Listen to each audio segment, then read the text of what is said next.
உலகெங்கிலும் வாழும் சன்மார்க்க அன்பர்களுக்கு மற்றும் பொதுமக்களுக்கு என்னுடைய அன்பு வணக்கம். கடந்த 2 மாதமாக நீங்கள் பார்த்துட்ருப்பீங்க, வடலூர் பெரியவெளியில் நடக்கிற ஆக்கிரமிப்பை எதிர்த்து சன்மார்க்க அன்பர்கள் பல வகையில் தங்களுடைய போராட்டத்தை முன்னெடுத்து வருகின்றது உங்களுக்கு எல்லாத்துக்கும் தெரியும். 2 மாதத்துக்கு முன்னாடி கடலூரில் நாங்கள் போராட்டம் எல்லோரும் நடத்தினோம். இப்போ நேத்திக்கும் ஒரு போராட்டம் நடத்தினோம். அதற்கு ஆரம்ப காலத்தில் யாரை அணுகணுமோ அவங்க எல்லாத்தையும் அணுகி முறைப்படி போராட்டத்துக்கு அனுமதி கேட்டோம். கடைசி வரைக்கும் அனுமதி கொடுத்துட்டோம்னு சொன்னாங்க. ஆனால் நேற்று காலையில் போராட்டம் வந்தவங்களை எல்லாத்தையும் வர வழியிலே தடுத்து அரெஸ்ட் பண்ணிட்டாங்க.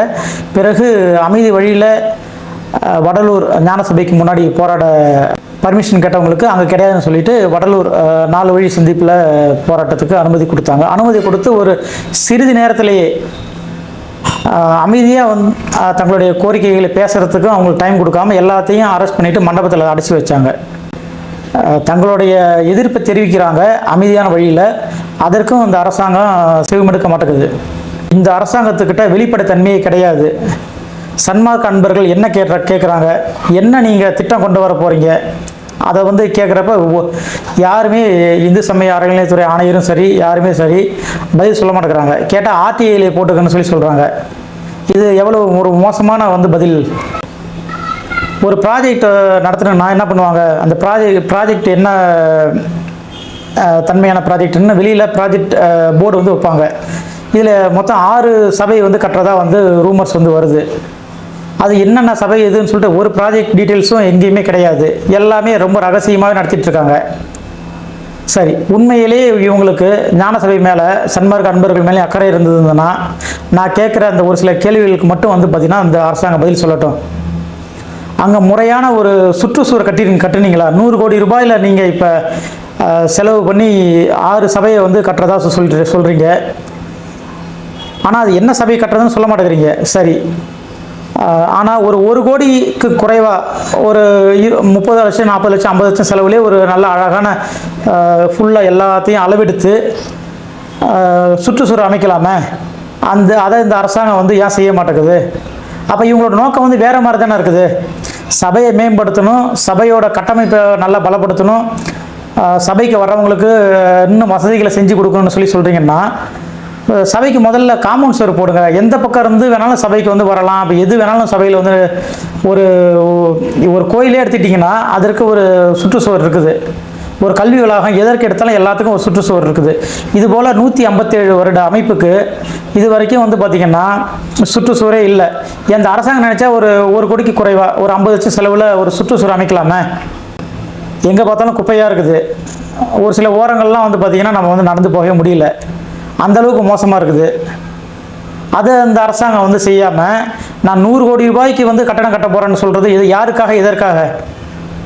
அங்கே வர்ற பக்தர்கள் முகம் சுளிக்கிற அளவுக்கு அங்கே இருக்கிற உள்கட்டமைப்புகள்லாம் இருக்குது. அதை முதல்ல இவங்க அரசாங்கம் பார்த்திங்கன்னா சொற்ப அமௌண்ட்டை போட்டு சரி பண்ணலாமே. வள்ளலாரோட அணையா தீபம் அடுப்பு இருக்குது. அதுக்கு பக்கத்தில் ஒரு கிணறு இருக்கும். அந்த கிணறுல தண்ணியே கிடையாது.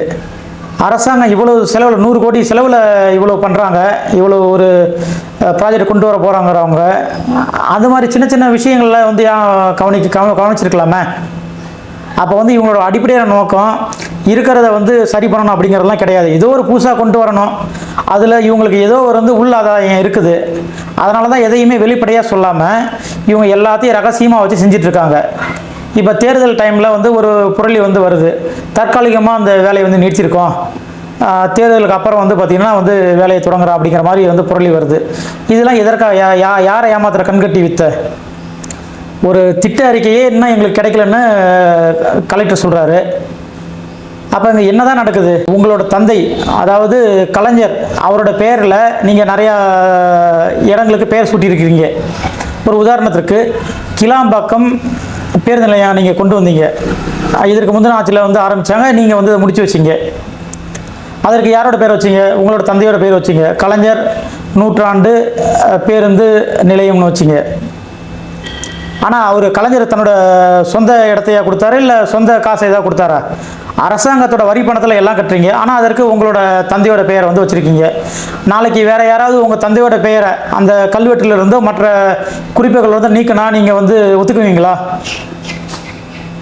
ஒதுக்க மாட்டீங்கல்ல? அப்புறம் எதற்காக 106 ஏக்கர் தானமாக கொடுத்த பார்வையூர் மக்களோட பெயர்கள்லாம் உரைநடை பகுதியிலேருந்து எடுத்தீங்க? அவங்களாம் எதுக்கு இருட்டடிப்பு செய்கிறீங்க? அவங்க ஒரு நல்ல நோக்கத்துக்காக தானமாக கொடுத்துருக்காங்க.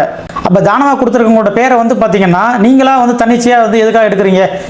அப்போ அவங்களோட பேரெலாம் இருட்டடிப்பு செஞ்சுட்டு உங்களோட பேரை வந்து நீங்கள் வளர்த்துக்கணும்னு சொல்லி நினைக்கிறீங்களா? கட்டடம் கட்டுறேன்னா நீங்கள் என்ன கட்டடம் கட்ட போகிறீங்கன்னா யாருக்குமே சொல்ல கிடையாது. என்ன சன்மார்க்க அன்பர்கள் கேட்குறது இது தானே, நீங்கள் என்ன செய்ய போகிறீங்க அதானே கேட்குறாங்க. இது வரைக்கும் வந்து நீங்கள் அதை சொல்லவே இல்லையே யாருக்கும். அப்போ எதற்காக வந்து எல்லாத்தையும் மூடி மறைக்கிறீங்க? நீங்கள் வெளிப்படையான ஒரு நிர்வாகமாக இருந்தால், வெளிப்படையான ஒரு அரசாங்கமாக இருந்தால் சொல்லலாமா, இந்த திட்டம் இப்படி வரப்போகுது, இந்த இடத்துல இந்த சபை வரப்போகுது, இங்கே என்னென்ன நிகழ்ச்சிகள் நடக்கும், இங்கே என்னென்ன பேர் இங்கே இருப்பாங்க, வெளிநாட்டுக்காரங்க இந்தந்த இடத்துல இருப்பாங்க, இப்படி தான் வரும், இங்கே இது போல் வந்து ஒரு பன்னாட்டு விவாத கூட நடக்கும், மத சம்மந்தமாக ஆராய்ச்சிகள்லாம் நடக்கும், வள்ளலாரோட கொள்கைகள் சம்மந்தமாக வந்து கருத்து கூட்டம்லாம் நடக்கும், சொற்பொழிவுகள் நடக்கும், இப்படிலாம் வந்து வள்ளலாரோட புகழை நாம் வந்து பரப்புவோம் அப்படின்னு தெளிவான வந்து ஒரு வெள்ளை அறிக்கையை நீங்கள் வந்து விடலாமா? ஒரு விரிவான அறிக்கையை வந்து விடலாமா? எதையுமே நீங்கள் செய்ய மாட்டேங்கிறீங்கன்னா உங்களோட நோக்கம் என்னவா இருக்குது? வெறும் கட்டடம் கட்டணுமேங்கிறது தான் உங்களோட நோக்கமா? இவ்வளோ ரகசியமாக எதற்காக வந்து ஒரு திட்டத்தை வந்து செய்யணும்? நீங்கள் வள்ளலாரோட புகழை பரப்புறீங்கன்னு சொல்கிறீங்க, ஆனால் நீங்கள் பண்ணுறது ஃபுல்லாக இருட்டு வேலையாக இருக்குது. இருட்டு வேலை, திருட்டு வேலை. இருட்டில் நீங்கள் பாட்டு செஞ்சிட்ருக்கீங்களே எல்லா வேலையும். அப்போ திருட்டு வேலை இல்லாமல் என்ன வேலை? இருட்டு வேலை, திருட்டு வேலை. உண்மையிலே இந்த ஞான சபையோட இடத்து மேலே வந்து உங்களுக்கு அக்கறை இருந்தது, நான் என்ன பண்ணணும்? சர்வே பண்ணுங்கள். 106 ஏக்கர் வந்து அங்கே இருக்குதா முதல்ல பாருங்கள், எவ்வளோ பேர் ஆக்கிரமிச்சிருக்கான்னு பாருங்கள். அதனால் இந்த அரசாங்கம் வந்து என்ன செய்யணும்? ஞான சபை மேலே வந்து உண்மையான அக்கறையாக இருந்ததுன்னா அந்த 106 ஏக்கர் இன்றைக்கி இருக்குதான்னு சொல்லி அவங்க சர்வே பண்ணணுமா பண்ண கிடையாது. கண்டிப்பாக சர்வே பண்ணணும். பக்கத்தில் விருதாச்சலம் ஒரு 20 கிலோமீட்டரில் இருக்குதுங்க. 20 கிலோமீட்டர் இருக்க விருதாச்சலத்தில் ஒரு 200 வருஷமாக அந்த ஸ்டேட் பேங்க் ஏரியாலாம் விருதாச்சலம் கேட்டால் சொல்லுவாங்க, அந்த ஏரியாலெலாம் மக்கள் குடியிருந்தாங்க. இப்போ இன்றைக்கி வந்து ஆக்கிரமிப்புன்னு சொல்லிட்டு 200 வருஷமாக இருந்தவங்களெல்லாம் அந்த இடத்த விட்டு அப்புறப்படுத்தி எல்லா கட்டடத்தையும் இடித்து அந்த இடத்த வந்து அரசாங்கம் கையகப்படுத்தினது. அதுபோல் இன்றைக்கி அரசாங்கம் என்ன செய்யணும்? அந்த 106 ஏக்கரையும் கையகப்படுத்தணுமா பண்ணக்கூடாது. அதை விட்டுட்டு எதுக்காக இருக்கிறதையும் வந்து பார்த்திங்கன்னா நீங்கள் எல்லாத்தையும் நடு மைதானத்தில் நீங்கள் குழியை தோண்டி அப்படி பண்ணி இப்படி பண்ணி எல்லா இடத்தையும் நீங்கள் வந்து ஆக்குப்பை பண்ணிட்டீங்க. ஆரம்பத்தில் வந்து 3 ஏக்கரோ என்னமோ நீங்கள் வந்து சொன்னீங்க. இப்போ எத்தனை ஏக்கர்? 70 ஏக்கருமே நீங்கள் வந்து பார்த்திங்கன்னா நீங்கள் கபலீகரம் பண்ணுறீங்களா? எப்படி இது? ஸோ இதெல்லாம் வந்து பார்த்திங்கன்னா நீங்கள் வந்து எதையும் சொல்ல மாட்டீங்க.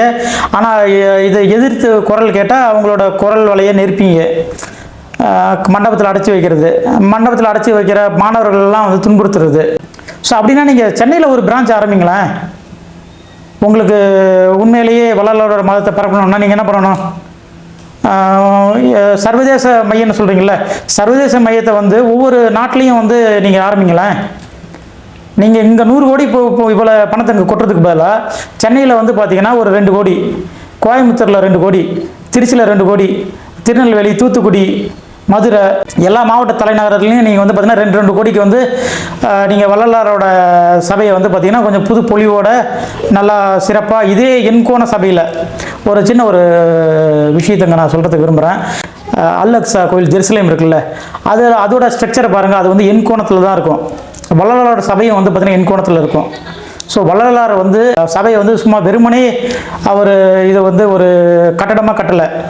எல்லா விதமான காரியங்களோட தான் அந்த சபையை வந்து 8 கோணத்தில் அவர் கட்டி அதுக்கு 8 வாசல் வந்து வச்சுருக்காரு. அதை சுற்றிலும் 21,600 கன்னிகள், இரும்பு கன்னிகள், அதாவது இரும்பு சங்கிலி பிணைப்புகள் போட்டு வச்சுருக்காரு. அந்த 21,600 என்னென்னா மனித சுவாசத்தோட எண்ணிக்கை, ஒரு நாளோட எண்ணிக்கை. ஸோ அவ்வளோ நுட்பமாக வந்து அவர் ஒரு சபையை வச்சு இவ்வளோ பெருவழி நின்று அதுக்காக வந்து அவர் எல்லாமே கணக்கு போட்டு தான் எல்லாமே பண்ணியிருக்காரு. ஒரு பக்கம் மாட்டுக்கறி சாப்பிடுவீங்க, ஒரு பக்கம் அதுதான் என்னோட உரிமைன்னு சொல்லுவீங்க, இன்னொரு பக்கம் வந்தால் நாங்கள் சபையை தூக்கி வந்து நிறுத்துகிறோம். நீங்கள் முதல்ல வள்ளலார் கொள்கையை கடைபிடிக்கிறீங்களா? ஸ்டாலின் அவர்களே, நீங்கள் கடைபிடிக்கிறீங்களா? நீங்கள் முதல்வர், அதனால் வந்து பார்த்திங்கன்னா உங்களுக்கு வந்து அந்த தகுதி இருக்குன்னு சொல்லி நீங்கள் அடிக்கல் நாட்டுறீங்கன்னா இந்த இடத்துக்கு தானம் கொடுத்தவங்களுக்கும் தகுதி இருக்குது இல்லை? அவங்களோட பேரை நீங்கள் ஏன் நீக்கிறீங்க? உரைநடை பகுதியிலிருந்து அவங்க தானம் தான் கொடுத்தாங்க, காசுக்கு அது வந்து இடத்த விற்றாங்க. உண்மையிலே இந்த அரசுக்கு அக்கறையாக இருந்தால் என்ன பண்ணணும்? முதல்ல ஒரு சுற்றுச்சுவர் கிடையாது, சுற்றுச்சுவர் கட்டணும். அங்கங்கே குப்பை ஃபுல்லாக இருக்குது, அங்கங்கே சாக்கடைகள்லாம் ஒரு சில இந்த ரோட்டு ஓரத்துலாம் ஓடிட்டுருக்கு, அதை வந்து சரி பண்ணணும். 2. 3வது, அங்கே இருக்கிற கிணறுகள் மற்றதுக்கெலாம் தண்ணி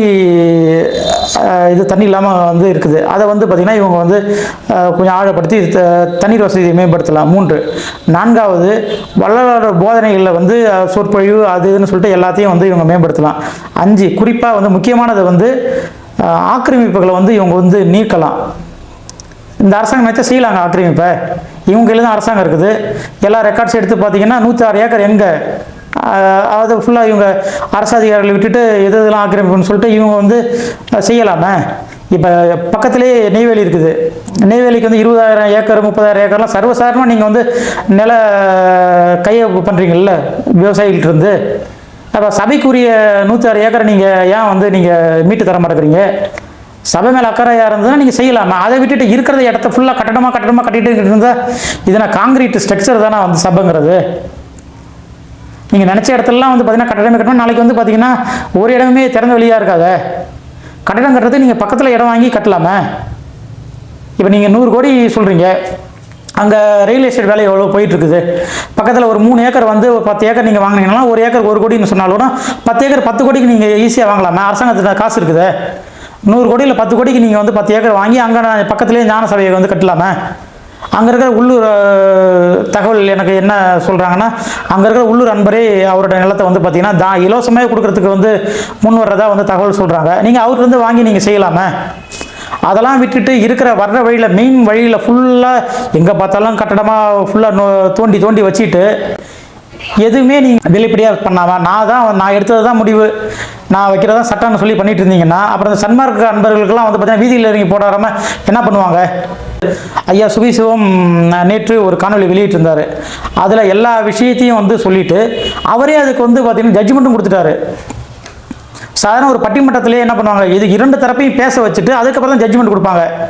இவர் என்ன பண்ணுறாரு, ஒரு தரப்பை மட்டும் கேட்டுட்டு எல்லா முடிவும் இவரே சொல்லிவிட்டு நீங்கள் வாங்க பேசலாம். அப்போ நீங்கள் முடிவே சொல்லிடக்கூடாது.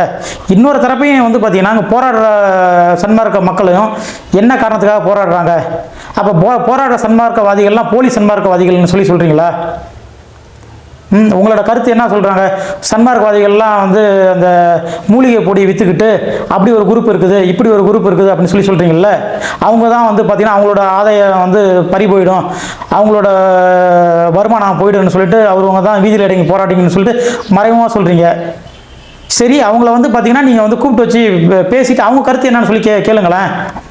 அவங்க பக்கம் நியாயம் இருக்குதா இல்லைன்னு சொல்லி உங்களுக்கும் தெரியும்.